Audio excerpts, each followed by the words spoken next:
It's no stranger to you and me that Marvel was definitely a part of our lives in some way. And if you were like me, born in the early 2000s, then you have definitely consumed some form of Marvel content in your life. There's also no denying that now everyone has definitely consumed something of Marvel. And it's also left the lives of a lot of others too. See, Marvel recently has had a horrendous track record. Critically hated films, subpar TV shows with rushed plots and abysmal writing. This desperate need to tie every film and show together. And whatever the hell this thing is. But why? Why is Marvel doing so poorly compared to the glory days of their 2010 era? Look, you and I both know that previous Marvel movies, despite connecting their universes together, did it in a really unique way. See, Marvel actually had a loyalty and dedication to keeping their fan base happy. These films that prioritized one goal over everything else. Over toy sales, over comic sales, they prioritized developing these characters, telling these stories. And see, this is something Marvel did not only through writing but through casting as well. Actors like Chris Evans or Robert Downey Jr. were the stepping stone for Marvel. While the films may not completely rip out the characters from the comic books, aspects of those characters and their personality live in these performances. And compare all that to now, you have a studio dedicated to keeping their child audience content. They prioritize toy sales and keeping their continuous cycle of children spending their parents' money on screenings and toy sets. Characters went from being brought to life to being reduced into these childish, big, idiotic joke machines. Now, am I saying that the current Marvel actors are terrible?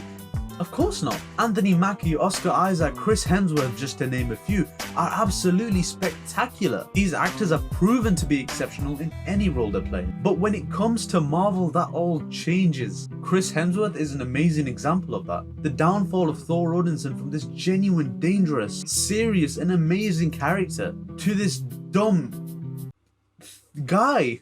While Marvel previously had a knack for humor, they always made sure to keep their characters well developed. These characters were still presented as heroes or a threat, despite their comical value. However, now it seems that Marvel have fallen down the road of keeping every single character comical, making villains not a big threat and making heroes not as serious as they should be, causing their stories to lack any tension or suspense when the characters are all just comic relief. See, Marvel had a knack for their humor, however they kept their characters serious when they needed to. Villains were still villains and heroes were still heroes. See, Marvel have made one major change that impacted everything. They stopped catering to its large, diverse audience. Instead, it now targets one main demographic: children. Having a child audience by all means is not bad. There are films that prove you can tell a fantastic story even with a child audience. But the key difference between these films and Marvel is that these films don't throw away their long-time audience base. See, when you throw away your audience that has been supporting and consuming and enjoying your content, you leave a huge empty void.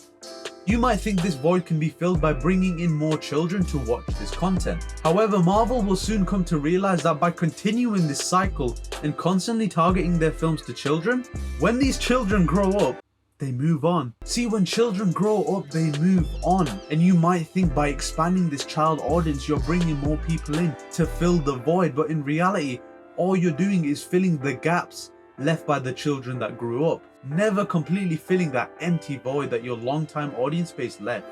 There's no doubt in my mind that Marvel fans have a long, undying loyalty and love for them.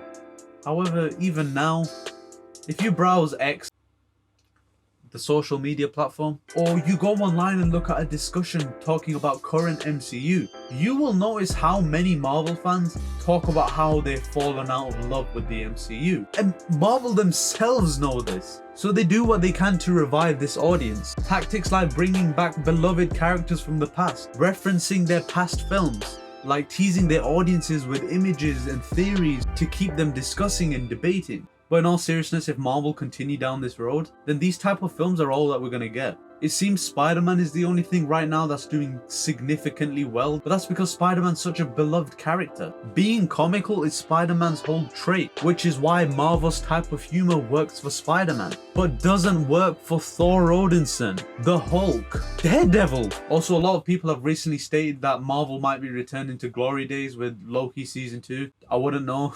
I haven't seen it.